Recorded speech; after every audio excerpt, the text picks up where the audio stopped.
Hey everyone, Chris Nelson here with Allison James Estates and Homes, team member of RDC affiliates, helping buyers and sellers in the greater Philadelphia area and surrounding markets.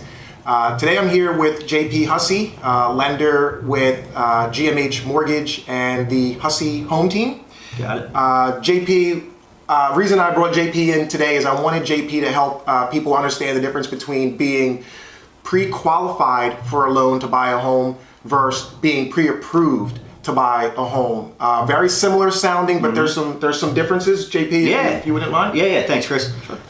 So you always start off getting pre-qualified. So it kind of goes in that order: pre-qualified, pre-approved, then into underwriting when you find a house, right?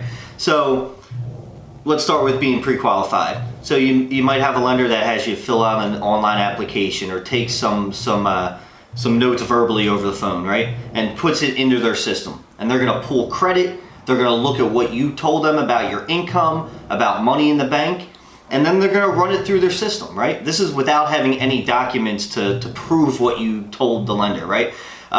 So that's being pre-qualified, just pulling credit, making sure you're in a good spot there, running some numbers, making sure your debt to income's in line, and running it through the system, all right? So that's the first step. And sometimes that is good enough up front, as if you give the right information to your lender. Sometimes buyers are called liars, right? So just be straight up with your lender right off the bat, because that's gonna help them get the right information. Now, being pre-approved is when we take all that information and we get documents to support what you said verbally. And some things might change, some minor things, but that's gonna be preparing you to, when you find a house, you're set, you're good. Some minor things might change, but it's just a step up from being pre-qualified. And you're in a much better spot, so when you go to buy a house, you're confident that you're gonna get that house. So JP, let's say for example, I'm at home, I'm a home buyer, and I go online and I do some searches and I come up with a website that looks legitimate, and there's some questions there. It asks me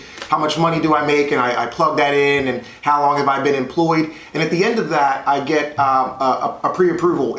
Would you say it's safe at that point to really dig in and to buy a home, or is there something that I should be doing before going out and maybe connecting with a realtor and looking at houses based on that computer generated? Yeah, that's a great question. So now, have you spoken to anyone yet? Or no, at this point, anything out? No. Good. It's 8:30 Sunday night, and I'm ready to look at buy houses Monday morning. Right. This is the paper I have. So as much as I love technology, you still need some of that personalization. So go ahead, go fill that out, but make sure you're speaking to someone that's connected to that file.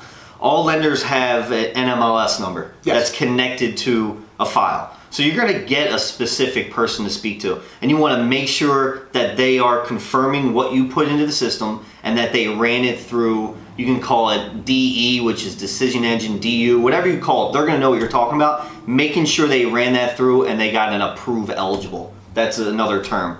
You wanna make sure that if you get to that point, hey, and you wanna bet on yourself and you feel comfortable that you were giving the right information, then you can rock and roll. But you still want to get these documents together. You still want to get them in, and you want your lender to double check what you said. So it sounds to me that the most important thing is, one, taking the initial step, see where you're at with maybe the pre-qualification. If things lead you to believe that you can buy a house, take it a step further, have your income by sending pay stubs or your tax returns, anything like that, into the lender for them to actually review and make sure that when you state that you make $40,000, that it equates to $40,000 on your end. Does that sound about right? That's correct. Okay. Yeah, we see it all with Rocket Mortgage, right? We see that, and you're filling it in, and that's great. I start my process like that as well, but after it's filled in, I'm calling the client right away and confirming, and then asking for documents if they feel comfortable doing that. Or if I say, listen, we need documents because there's something there, we just want to make sure.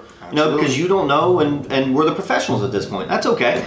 So you just want to make sure you're talking to someone. You got to match it up to protect yourself. Absolutely. I couldn't agree more. JP, thank you again for sharing some insight.